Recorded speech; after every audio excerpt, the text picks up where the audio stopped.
the second I saw that graph, I wrote back to the board and I was like, we cannot do that. Like we cannot, it's not feasible. Like we can't afford it. Um, and probably literally we don't have the power in New York City, which we can talk about a little bit more later, to support this many all electric buildings. So We literally don't have the electricity. you freaked out, basically. I freaked out. I freaked out. This is the Co-op and Condo Insider, the podcast dedicated to New York's cooperative and condominium communities. This is your trusted source for the latest insights, strategies, and stories shaping the world of shared housing. You will hear from the people who are leaders in this community, information and insights you will not hear anywhere else. If you want to stay ahead of the curve, you're in the right place. The views and opinions expressed on this program do not necessarily reflect those of the host or any affiliated individuals or organizations. Hello and welcome to the Co-op and Condo Insider, where we explore the real-world issues facing co-op and condominium communities across New York City, with insight, expertise, and a healthy dose of straight talk. I'm your host, Jeffrey Maisel, a co-op attorney, legal advisor to the President's Co-op and Condo Council, and most recently, an executive member of the Co-op and Condo United of New York.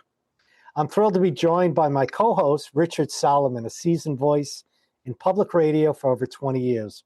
Richard has taken his listeners around the world to meet experts, newsmakers, and the people making a real difference in our everyday lives. Richard, always great to have you on the mic. Love being here, and I love my mug. We're thrilled to have our guest today, Jane Menton. Jane has been an advocate in the co-op and condo space for many years, and most recently was appointed legislative director of Co-ops and Condos United and why. We'll get into all that, but Jane, great to have you here today. Thank you so much for having me. So let's start with your background. How did you get involved in the co-op and condo legislative and advocacy world? I started as a co-op board member. I joined as a member of my board. I think it was the beginning of 2022. I thought I was very naive at that time. I thought it would mostly be like finding out gossip about my neighbors. Honestly, I was like, I want to know who's who in the building. I love being in the mix. And then I find out at my first board meeting that it's mostly, financial issues and keeping the building running and like policy issues that the building's facing. And I was like, oh, this is a lot less fun than I thought it would be. But my eyes were opened in that moment. Where was the building? The building, so it's Sunnyside Towers in Sunnyside, Queens. It is a 159 unit building. It's a mix of young families, it's older residents, retirees, people living on a fixed income, and then it's about 30% young families, 30% retirees, and then 30% people who own an apartment, studio apartment or just miscellaneous. Let's call them miscellaneous. Okay. So the average apartment in that building sells for $500,000, I would say. It's a New York middle class building. Love it. I love it there. I still feel very attached to the community there. So you said it opened your eyes. What opened your eyes, and what was the issues and the things that caught your attention as a board member? So the first meeting that I had, the board president, who is still the board president today, he said to us, have you heard of Local Law 97? This is the biggest piece of legislation that our building is facing over the next decade. The first deadline at that time, so I joined the board in 2022. The first deadline was 2024. Local Law 97 is an emissions reduction law. I don't know how much background you've given on this podcast before, but basically... You can describe it.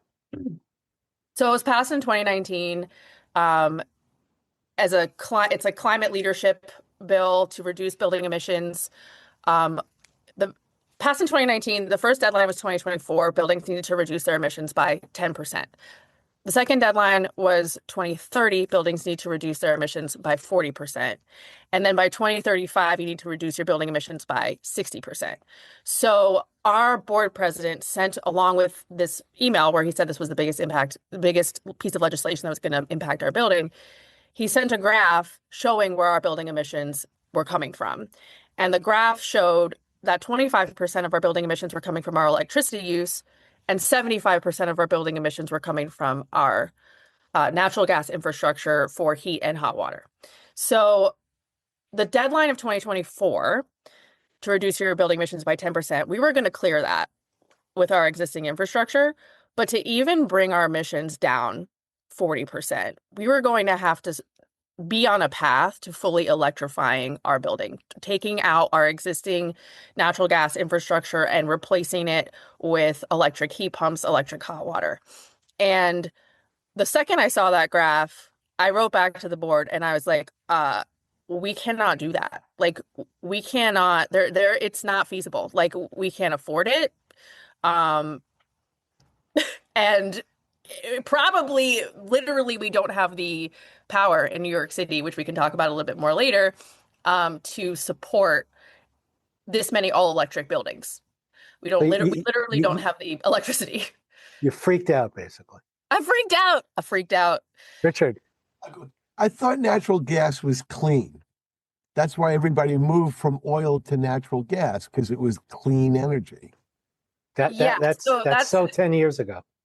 Still 10 years ago. And our building had gone through that conversion process. I know many, many others that have. So it was sort of, like, to your point, a little bit crazy that it's like, we just went through a whole conversion process to meet the old standard goal. And now we're being told, like, not even a decade later, that wasn't good enough. And the next phase to get to electrification is, I mean, it's a dramatic transformation of building. Was there a price at Sunnyside for the electrification? Yes, we had a engineer come and build us a proposal how we should comply with Local Law 97. And again, like, they, when we started this in 2022, 2030 felt like people were talking about it like it was a lifetime away. Like, don't worry, we'll figure out how to get what to do when we get there, kind of a thing. Whereas to me, I was talking about a process like electrification. This is, you need to raise the funds, to plan the scope of work, to whatever. That's a multi-year planning process just to talk about it. So we need to start talking about it sooner rather than later. But the proposal that we got from the engineer was seal your envelope. That'll probably cost this much. You could talk about replacing your boiler. Replacing your boiler will probably be $500,000, which to me was like, why would we spend $500,000 replacing our boiler if we're going to eventually have to electrify our building? We'll just have to, we're spending hundreds of thousands of dollars on work that we're just going to basically tear out in a couple of years. Then they put electrification, a very preliminary proposal for electrification that I was like, this does not remotely cover the full scope of this work, which was basically the cost to buy the heat pumps and the possible cost of the electrician work. That was a couple $1 million. It was definitely over $2 million. How much per unit did you ever calculate? $18,000 to $19,000 per unit. And again, that was a very basic proposal for that cost. It did not take into account so much of the rewiring of apartments, the renovation work in each apartment, displacing the residents while we worked in the building. So many things had not been considered in that cost, and it was still $18,000 to $19,000 per apartment. And the engineering firm wrote at the bottom, not recommended at this time. Under the electrification proposal, they put not recommended at this time. And it was so when do you recommend this then? Right? If it's 2020, that maybe 2023 at this point. I don't remember, Jeff, when you and I first met, but it was in that era. We only have 5 more years to figure this all out. So you have the aha moment. Yes. And that, by the way, was just one of the issues. They were like, and we have to do our local law 11 work, and our insurance rates are going up, and we've got, so it was just like, oh. So you came to realize co-ops are under a barrage of unfunded mandates. Yes. And Yes. and how did you turn that into advocacy? And what issues did you Um, work on first? the local 197, when that one to me was like, this is, I mean, this is an existential threat. This is, if we can't change this in the coming decade, uh, we it like it's over, you know, like we can't do it. It has to be amended, and we need people to know. Like to me, it was like I was sitting in this boardroom, and I had until I stepped into that room, as I was just a shareholder who had no idea any of this was going on. So I was like, the shareholders don't know. Like, and it's not fair because I mean, it's not fair to the board to some degree because, you know, as we face these costs and the board sort of has this in-depth knowledge of what's going on, what the shareholders are receiving is just like a notice of an assessment. Oh, we're having a heating assessment. Oh, we need to raise our maintenance 5%. And they're all getting frustrated. They're like, what's going on? And, you know, of course we release minutes or we have a memo or whatever, but it's hard for people to keep track of all the things that are happening in the building. So I was like, the shareholders just like don't understand that it's not that we just like are, oh, we want like a prettier lobby. It's like are facing unfunded mandates. So the first thing was that at our board, I was like, let's have a building town hall and just like explain Local 197 and explain how serious this is and sort of galvanize our own shareholders to understand it and care and want to take action. Because the more people who are willing to do it, like if we get a group of you know, every building, a building of 150 units has 400 residents. Like each co-op building has a big population. Like you know, Jeff, you know this. So I was like, if we can mobilize them, if we can get them to contact their elected officials, our elected officials will start to see that this is going to have a dramatic impact on everyone's quality of life. So basically, just starting from there, it sounds funny. Like in retrospect, I literally was like, I'm going to go to Berkeley Towers and find out who their board president is. That's another building in my neighborhood. I'm going to go to Celtic Park and find out who their board president is. I'm just going to like go to the different co-ops in the neighborhood and find out who they are and be like, what are you doing about this? And how do we tell the shareholders? And if we can get enough of us together, like our city council people will have to listen. They just will have to listen. I also, I had never done anything like that before. I had never been like a community organizer type of person. So I sort of didn't realize how accessible, I guess, our local politicians are. Like I wrote to my city council member and I was like, I want to meet with you about Local 197. And I think I saw her at like an event in the neighborhood and approached her and was like, hey, like, what are we doing about Local 197? And she was like, contact my office and we can set up a meeting about it. Who was this? Which This is City Councilwoman Julie Wan. okay. She's still in City Council today. Yes. And yeah. So I just like I didn't realize that you could do that until I did. Like so it's been very interesting to like get involved in this like civic engagement and find out how much you can actually do. And how did your advocacy horizons broaden after that? Hold on. Can we pause for just 1 second? Pause, Max. So how did your advocacy world broaden after that, beyond your co-op and your neighborhood? I mean, Jeff, it was really getting connected to you and getting connected to the PCCC. As I started doing this, I found, or I should say, it was really Bob Friedrich from the PCCC who found me, or we got connected, and realized how much you guys were already doing on these issues. And I was like, I'm super passionate about this. How can I help support you? And we've been working together on these things ever since, really. I was I guess I kind of feel lucky, that we got connected because uh it's been great. It's been something I just really care a lot about. So you seem to have a uh, deep knowledge of the electric grid in New York State. If you could explain what the issue is with the grid in terms of converting to renewable and even just sustaining the present, infrastructure in terms of demand and supply. I will try. Okay, so at the same time that Local Law 97 was passed in 2019, that's at the city level, the state passed the Climate Leadership and Community Protection Act, which was to oversee the transition of our electric grid from its fossil fuel infrastructure to renewable infrastructure. And that bill also had a timeline. And the deadline was they had a deadline of 2030. They wanted 70% renewable energy by 2030. So that was 7 years ago that they implemented that. And now we're 4 years away from 2030.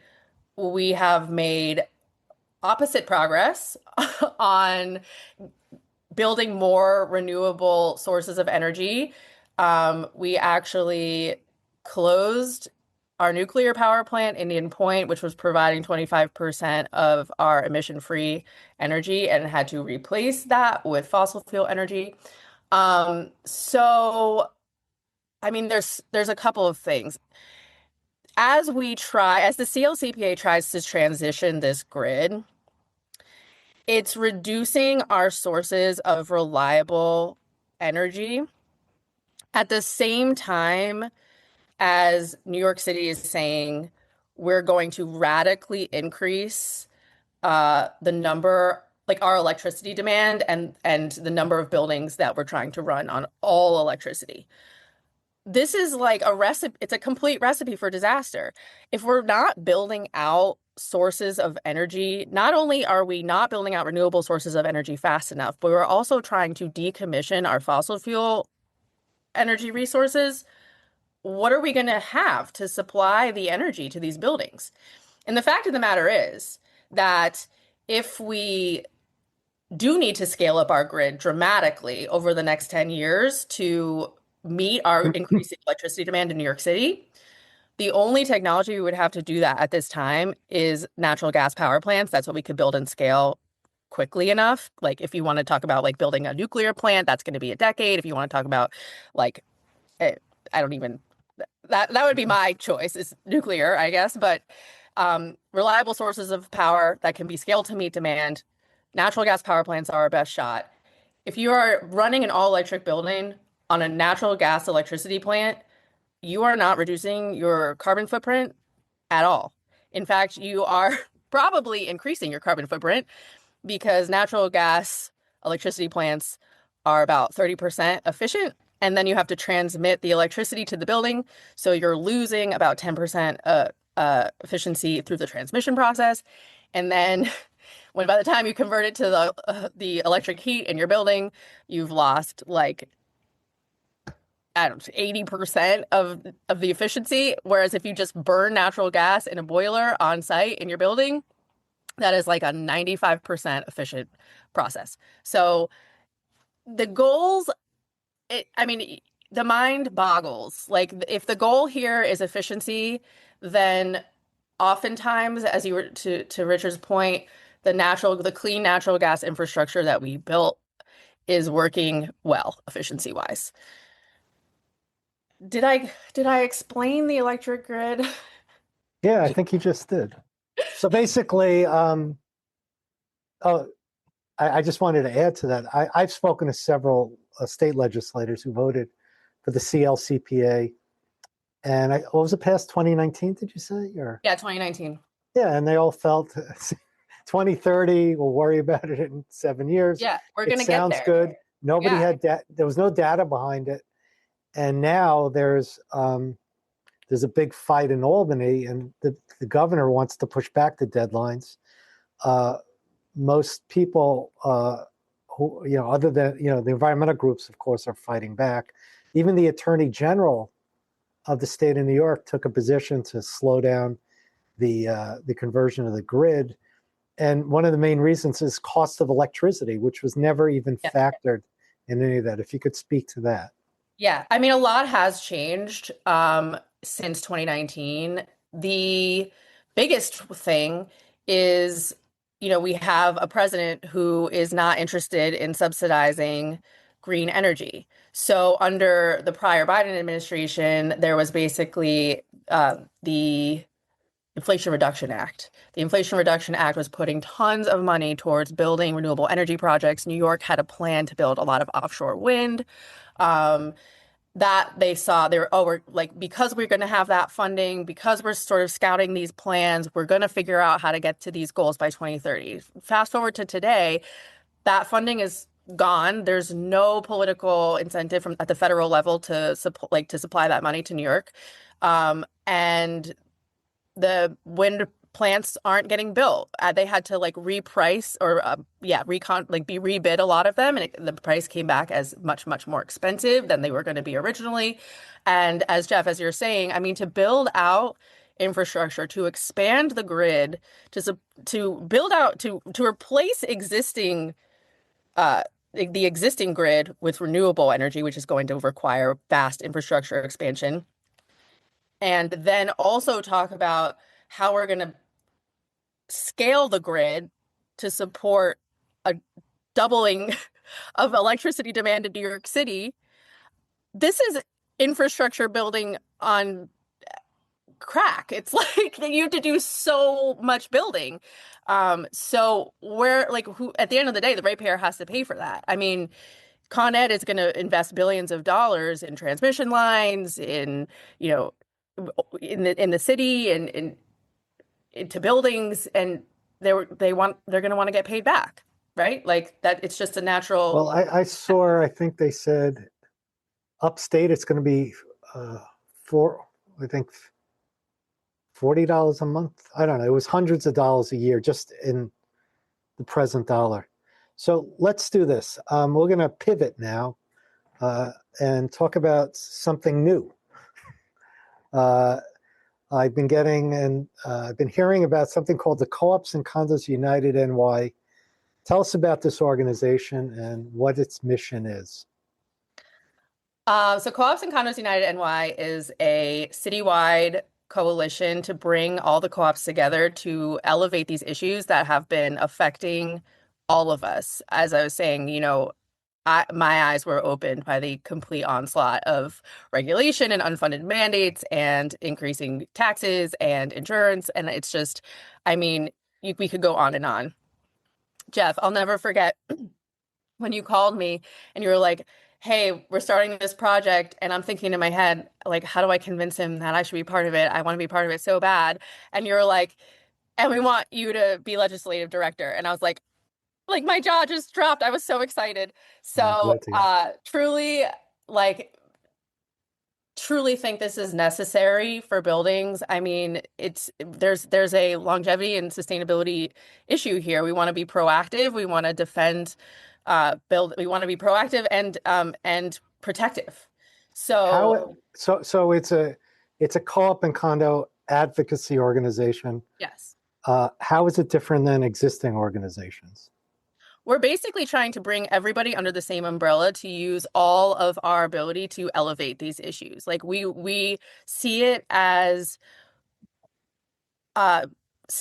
using our collective influence. So many of these buildings have relationships have been working with their legislators already, trying to speak on or tell them about what the co-op community is facing. And it's like, let's just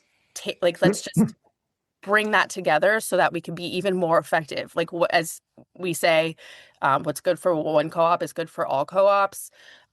So if we work together, we can do so much more because our politicians are basically affected by what they hear from their constituents. They're going to make changes based on how frequently and how mobilized their constituents seem. So if they're hearing it all the time, they're going to have to make a change. That's just the way it works. I mean, Jeff, that's what you and I have been doing is demonstrating to elected officials the real needs that the community has through this advocacy, through conversations, through letter writing campaigns, through live events. And we're just trying to bring that on a broader scale so that we can do more to benefit the entire city. So why don't you explain how the first inaugural meeting of the advisory board went and who was there in terms of co-ops and areas that they represent?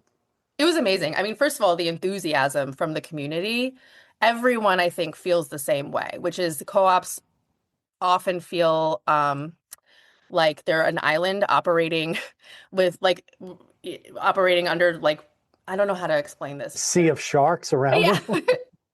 And the thing that people kept saying, so we had an event where we brought together some of the biggest co-ops in the city. Co-op City was there, Penn South was there. I mean, we were probably in one room alone, we had 100,000 units of housing represented from across the 5 boroughs. Actually, not Staten Island. Sorry, Staten Island. Next time you will be invited, of course. So across the 4 of the boroughs. And the main thing is that everybody was like, wow, there's been such a need for this for so long. We ran around the table and everyone had the same problems. I mean, everyone was seeing the exact same things. Everyone was like, the local law 97 is gonna completely destroy us. Our property taxes have doubled, our insurance rates have doubled. Like, how can we be more proactive? And in that room was this momentum to take what we were all feeling and turn it into action. So we're starting that with a J51 letter writing campaign. We're starting that. We're going to do some live events in the coming months to say, listen, this community is mobilizing. We have been struggling a lot with many of these unfunded mandates.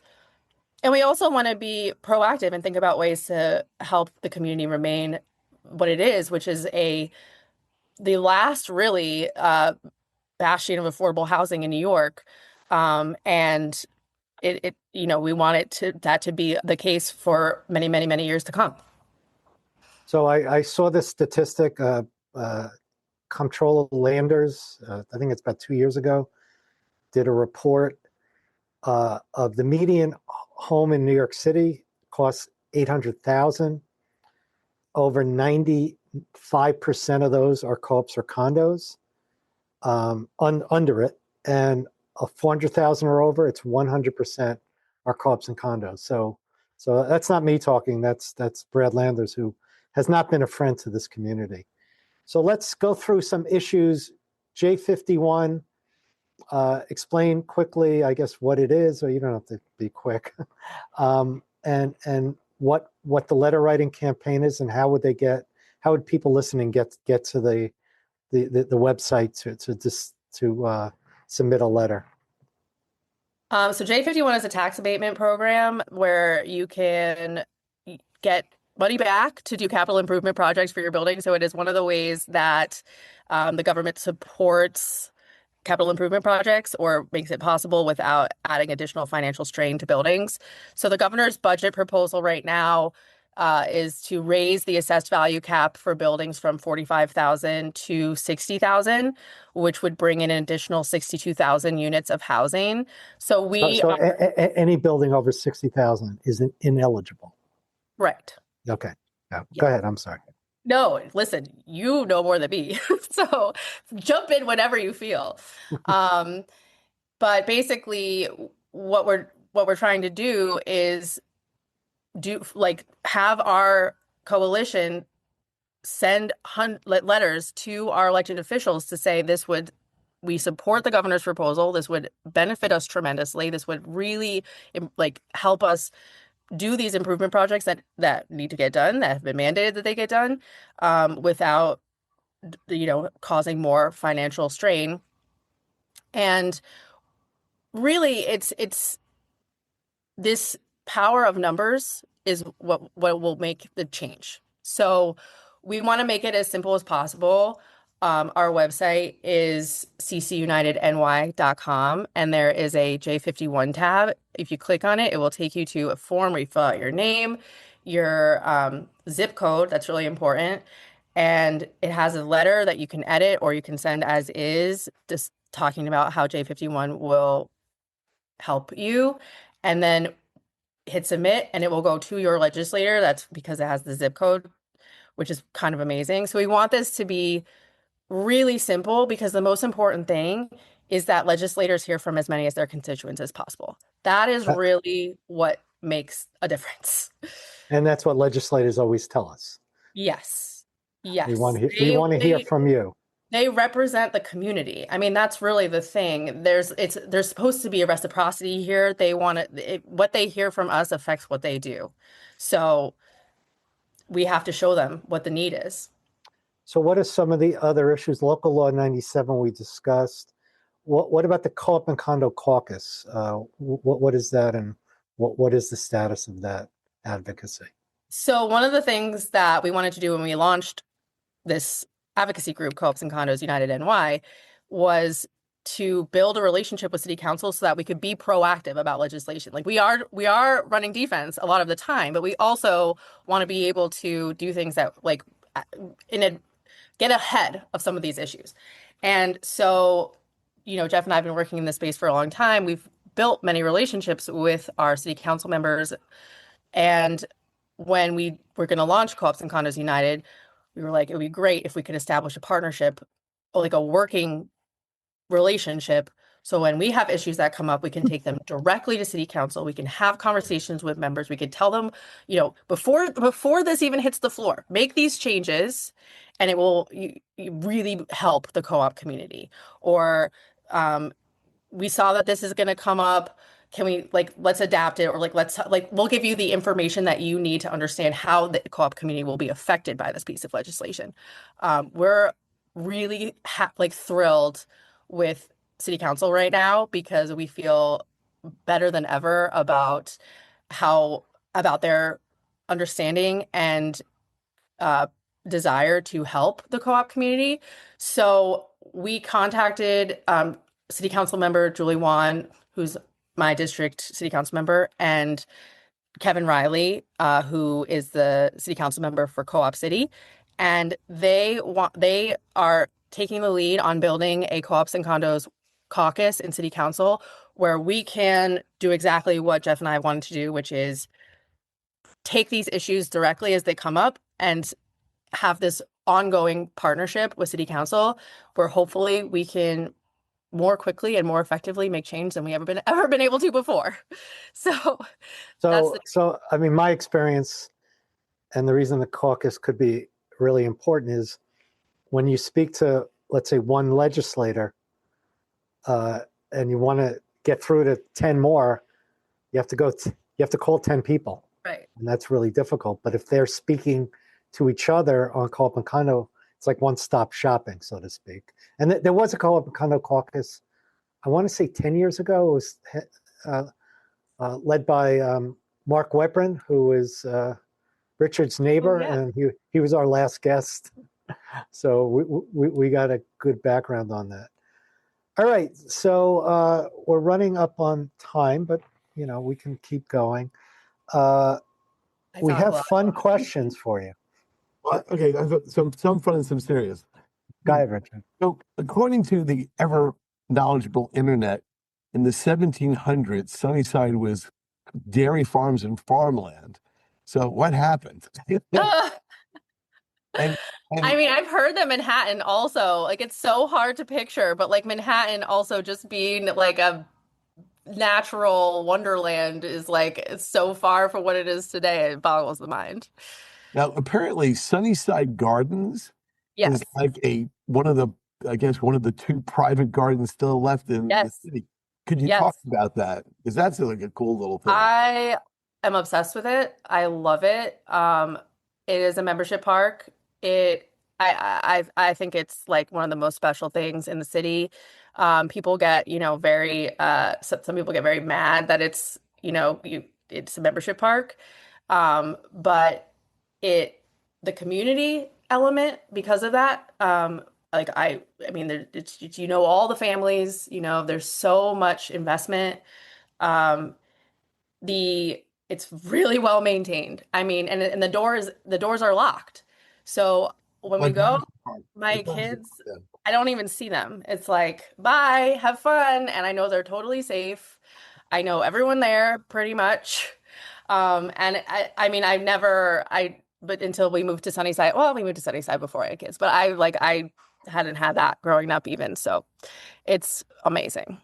Well, now they want to apparently develop the Sunnyside rail yards. Oh yeah. Yeah. And what do they think about that? I mean, What does the community think? I yeah. would say there's a lot of mixed feelings. One of the things that I know my city council member has been saying, just as Julie has been saying, is because of a ballot proposal was passed, now the city can bypass city council on passing, like, on trying to do these housing developments. Um, and she was saying, you know, we need to hear directly from the community if this is what they want. We can't just like make a decision as the city. I think she's right about that. Getting the Long Island City one LIC project passed was an absolute headache. We heard from all different points of view on that. So it's not an easy decision. I mean, I think we do have an affordable, like, housing is not affordable. So a lot of people want to develop housing just because more housing, more affordable.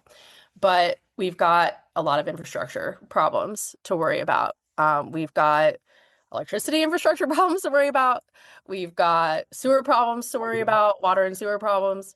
So it's not so simple. It's just, we'll just throw up some buildings and solve our housing crisis. Like, it's just, it's very complicated. What's harder, navigating New York City legislation or parenting three kids? Oh, parenting, 100%. 100%. Who No, work is plays nicer? fun, especially doing what we do now, where I feel like we can actually, you know, get something accomplished and make a change. With my kids, I'm always like, am I like, are you going to be in therapy because of this? Okay. Well, Jane, thank you very much. I want to congratulate you because you are now officially a co-op and condo insider. Oh, thank And you. next time I Can't wait see for my you, mug. I'll give you your coffee mug. And thank you for joining us. And for all of you out there listening, we're available in all the podcast stores. And thank you for listening. And we'll see you on the next one.